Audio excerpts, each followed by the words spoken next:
উন্নত বিশ্বের অনেক দেশ আছে যাদের সন্তানেরা 18 বছর হলে ঘর থেকে বের হয়ে যায়, হয় চাকরি করবে নয় ব্যবসা করবে, পয়সা উপার্জন তাদেরকে করতে হবে। আর আমাদের দেশে 18 বছর হলে মাত্র ইন্টারমিডিয়েট পাস করেছে, কয়েক বছর একটু রেস্টে থাকো অথবা সে আরও একটু পড়াশোনা করো। আর তাদের দেশে মাত্র 10% বাচ্চারা আপার লেভেল পর্যন্ত পড়াশোনা করে, আর বাকিগুলা 18 বছর হলেই কাজে লেগে পড়ে। তাই আমরা তাদের থেকে অন্তত 50 থেকে 100 বছর পিছিয়ে আছি। তারা কিন্তু জ্ঞান বুদ্ধিতেও আমাদের থেকে অনেক ভালো, কারণ তারা তাদের মতো চিন্তা করে আর আমরা আমাদের মতো নিচের দিকে চিন্তা করি, তারা উপরের দিকে চিন্তা করে।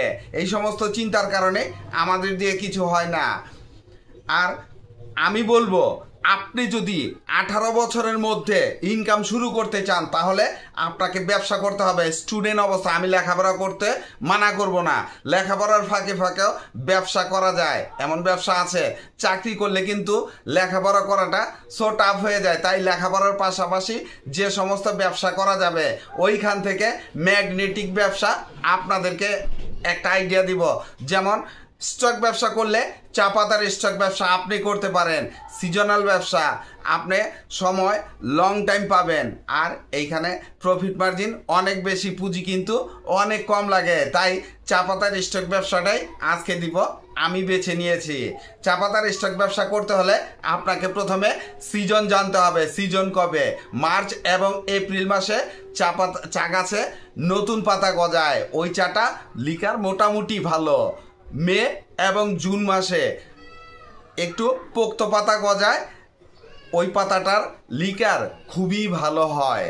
আচ্ছা, এবার আসি জুলাই এবং আগস্ট। জুলাই এবং আগস্ট মাসের প্রচুর পরিমাণে চা পাতা হয়, কিন্তু চায়ের লিকারের মান খুব একটা ভালো হয় না। সেপ্টেম্বর এবং অক্টোবর মাস, এই মাসের চা পাতাও খুব একটা ভালো হয় না, কারণ ঝরার আগ মুহূর্তে, শীত আসার আগ মুহূর্তে চায়ের মান খুব একটা ভালো হয় না। তাহলে আমরা কিন্তু কোন মাসে কোন চাটা ভালো হয় আমরা জেনে গেলাম। এবার আসি চা পাতার জন্মস্থান কোথায়। শ্রীমঙ্গল, মৌলভীবাজার, সিলেট, পঞ্চগড়, এইসব জায়গায় প্রচুর পরিমাণে চা পাতা হয়। আমাদের দেশে চায়ের জন্য এইসব জেলা খুবই বিখ্যাত। তাহলে চায়ের ব্যবসা করতে হলে আপনার ওইসব জেলায় অবশ্যই যেতে হবে। আর চায়ের ব্যবসা শুরু করার আগে আমি প্রথমে অনলাইনে একটু অভিজ্ঞতা নেই, এরপরে ফিজিক্যালি যাব। অনলাইনে যেমন বিভিন্ন চ্যানেল আছে, ইউটিউব, ফেসবুক, ইনস্টাগ্রাম, এই সব জায়গা থেকে প্রথম অভিজ্ঞতা নেবেন। নেওয়ার পর আপনি ডিসিশন নিলেন যে চায়ের ব্যবসাটা করব। সিজন কিন্তু জেনে গেলেন, কোন কোন জেলায় চা পাতা ভালো হয় তাও জেনে গেলেন। চা পাতার কিছু কোম্পানি সম্পর্কে জানেন যারা এই আমাদের মতো কাস্টমারের কাছে মাল বিক্রি করবে, বা হোলসেলার, ওরা বড় বড় মাদার হোলসেলার যারা অকশনে চাগুলা নিয়ে থাকে, যেখানে অকশন হয় তাদের কাছ থেকে মাল নেয়। আপনি তাদের কাছ থেকে হোলসেলে চা পাতা কিনবেন। আমি প্রথমেই বলবো শুরুটা 1 বস্তা দিয়ে কিনেন এবং খোলা চা পাতা দিয়ে। আপনি কিন্তু প্যাকেট করা চা পাতা কিনতে যাবেন না, কারণ তারা অকশনের মালটা হোলসেলারদের কাছ থেকে নিয়ে নিজস্ব ব্র্যান্ড করে প্যাকেট করে ওইখান থেকে সস্তায় চা পাতা কিনতে যাবেন না। আপনি বড় বস্তা কিনেন, আপনি নিজে প্যাকেট করে নিজস্ব ব্র্যান্ড করে বিক্রি করবেন, তাহলে চা পাতার মানও ভালো থাকবে, যেহেতু খোলা চাটা আপনি দেখে নিয়ে আসছেন। আর প্যাকেটের ভিতরে কি টাইপের চা পাতা আছে আপনি কিন্তু জানেন না। তবে চায়ের ব্যবসা করতে হলে আপনাকে প্রথমে এই জিনিসটা ইনভেস্টিগেট করতে হবে, আপনার এলাকায় কোন চা পাতাটা সবচাইতে ভালো চলে, ওই চা পাতাটা আপনি প্রথমে কিনবেন। যেহেতু শুরুটা আপনার এলাকা দিয়ে করবেন, তাই আপনার এলাকায় যে চা পাতা সবচাইতে ভালো চলে ওইটা আপনি নিয়ে আসবেন। এরপরে টার্গেট করবেন চায়ের দোকান, এরপরে মুদি দোকান, এইসব জায়গায় টার্গেট করেই আপনি চা পাতা কিনতে যাবেন। যেহেতু আপনি স্টক ব্যবসা করবেন, তাহলে আপনাকে মালটা সিজনেই কিনতে হবে। আপনি মার্চ এপ্রিল মাসে কিনেন, অথবা মার্চ এপ্রিলে না কিনে আপনি যদি মে জুন মাসে কিনেন, অপেক্ষা করতে হবে। সিজনের শুরুটা হবে আপনার ডিসেম্বর, জানুয়ারি, ফেব্রুয়ারি, এই 3 মাস চায়ের ফ্যাক্টরি সাধারণত বন্ধ থাকে। বড় বড় ফ্যাক্টরিগুলো ছাড়া বেশিরভাগ ফ্যাক্টরি বন্ধ থাকে, আর ওই সময়টায় চায়ের দাম অনেক বেশি থাকে, তবে খোলা চায়ের দাম বেশি থাকে।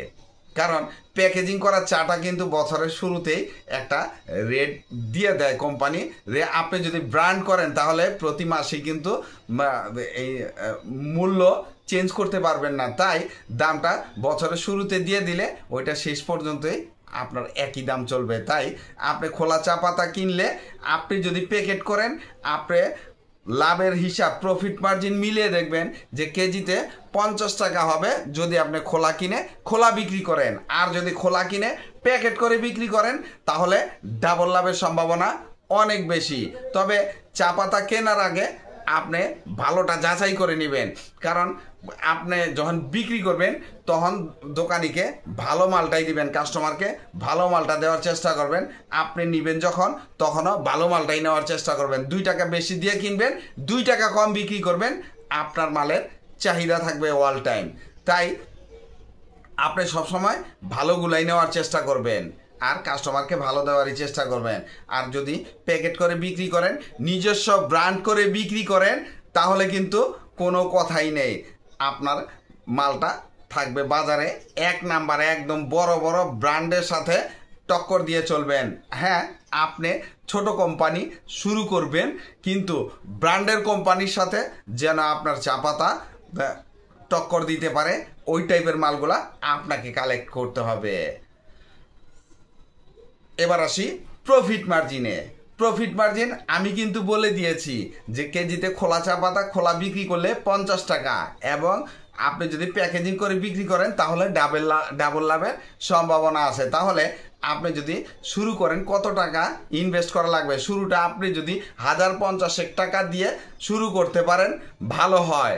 এরপরে যখন ব্যবসাটা বুঝবেন, ব্যবসাটা ভালো মনে করবেন, তখন আপনি 50,000 কেন 50 লাখ টাকা ইনভেস্ট করেন, কেউ মানা করবে না। ব্যবসাটা শেখার জন্য 50,000 টাকা ইনভেস্টই শুরুতে যথেষ্ট।